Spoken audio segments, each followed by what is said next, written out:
Hola, muy buenas a todos. Estamos en otro vídeo de Célula de Lectura. Esta vez vamos con el resumen del capítulo 4 del libro Mujeres, Raza y Clase, que se llama el capítulo El racismo en el movimiento sufragista de las mujeres. Tras la abolición de la esclavitud en Estados Unidos, el país se enfrentó a una profunda reconfiguración social, política y económica. En ese contexto, el movimiento por el sufragio femenino, liderado principalmente por mujeres blancas de clase media, mostró con claridad sus contradicciones internas.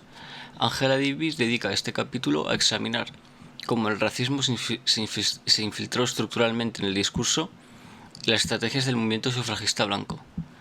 Lejos de ser una lucha unificada por los derechos de todas las mujeres, Davis demuestra que ese movimiento marginó sistemáticamente a las mujeres negras y recurrió a argumentos racistas cuando fue políticamente conveniente. El capítulo se sitúa en los años posteriores a la Guerra Civil, durante el periodo conocido como la Reconstrucción. En este momento, la gran cuestión política era el derecho al voto de los hombres negros liberados. Para líderes como Frederick Douglass, esa era una cuestión urgente, una necesidad vital. Douglass defendía que los hombres negros necesitaban el voto para proteger sus vidas, para no ser asesinados impunemente, para defenderse del linchamiento y de la represión. Ante esa realidad, Douglass argumentaba que el sufragio femenino, siendo importante, no implicaba la misma urgencia vital. Esta postura no fue bien recibida por muchas sufragistas blancas, especialmente por Elizabeth Cady Stanton y Susan B. Anthony. Ambas líderes, que habían compartido causas con Douglass durante el abolicionalismo, rompieron públicamente con él cuando debatió la aprobación de la 15ª enmienda. Esta enmienda prohibía negar el derecho al voto por motivos de raza, color o previa de servidumbre, pero no incluía a las mujeres. Stanton y Anthony la rechazaron y lo hicieron no desde una crítica universal al sistema político, sino desde una postura explícitamente racista. Stanton, en particular, llegó a declarar que no podía aceptar que los hijos ignorantes de antiguos esclavos votaran antes que las mujeres blancas educadas. En su visión, el derecho al voto no era una cuestión de justicia social, sino de mérito cultural. Ella y Anthony utilizaron argumentos de superioridad racial y clasista para reclamar el derecho al sufragio femenino, apelando a los prejuicios de las élites blancas para ganar apoyo. Así, en lugar de construir una alianza entre mujeres de distintas razas y clase, promovieron una visión excluyente que marginaba a las mujeres negras y reforzaba el racismo estructural. Angela Davis destaca cómo este discurso racista fue una estrategia política deliberada. En lugar de solidarizarse con la lucha de los negros por su ciudadanía, Stanton y Anthony eligieron una vía que enfrentaba a sus antiguos aliados. Su postura no solo atacaba a los hombres negros, sino que también ignoraba por completo a las mujeres negras, que quedaban doblemente excluidas, por ser mujeres y por negras. Davis señala que esta exclusión no era accidental, sino funcional a los intereses políticos de un feminismo blanco centrado en el ascenso social de las mujeres blancas burguesas. En este contraste, figuras como Sojourner Truth y Frances Ellen Watkins Harper, que nombres más largos, ofrecieron una visión radicalmente distinta del feminismo.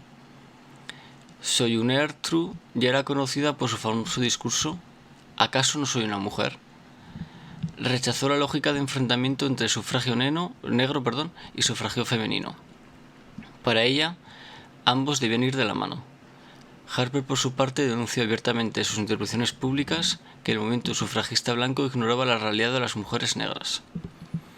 En una convención celebrada en 1866, Harper afirmó que «somos todos débiles, pero algunas de nosotras somos más débiles que otras», aludiendo a la carga adicional que recaía sobre las mujeres negras, la presión del racismo, del sexismo y de la pobreza. A pesar de estas voces críticas, el movimiento sufragista blanco sigue avanzando por un camino cada vez más racista y conservador. En lugar de buscar alianzas interraciales, muchas sufragistas decidieron alinearse con sectores políticos que les garantizaban apoyo a cambio de no cuestionar la supremacía blanca. Algunas llegaron incluso a defender que el voto de las mujeres blancas era necesario para contrarrestar el peligro que representaban los votantes negros. Se llegó a presentar el sufragio femenino blanco como una herramienta para proteger la civilización blanca. Este tipo de retórica consolidó un feminismo que no solo era excluyente, sino que reforzaba los pilares ideológicos del racismo. Angela Davis también analiza las consecuencias concretas de estas decisiones. La alianza entre el feminismo blanco y el poder político republicano marginó aún más a las mujeres negras, que vieron cerradas las puertas tanto en las organizaciones feministas como en las instituciones estatales. A pesar de su activismo constante en clubes, iglesias y comunidades, sus voces apenas eran escuchadas. El feminismo blanco hablaba en nombre de las mujeres, pero las únicas que realmente representaban eran las mujeres blancas de clase media. En paralelo, los hombres negros también sufrieron una brutal represión. Davis menciona disturbios en Memphis y Nueva Orleans en 1866 como ejemplo del terror racial. En esas ciudades, milicias y multitudes blancas asesinaron impunemente a hombres, mujeres y niños negros.